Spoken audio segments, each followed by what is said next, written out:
裏邊講啫，係啦，心裏邊講啫。咁但係而家諗翻，因為自己有做翻 in-house 啊，做過 in-house 啦，咁就個發現其實唔係咁簡單嘅，係啦，即係就算你條票幾好，可能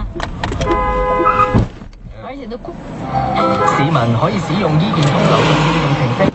掃描診所展示嘅二維碼，就可以核實診所係咪持有有效牌照或豁免書。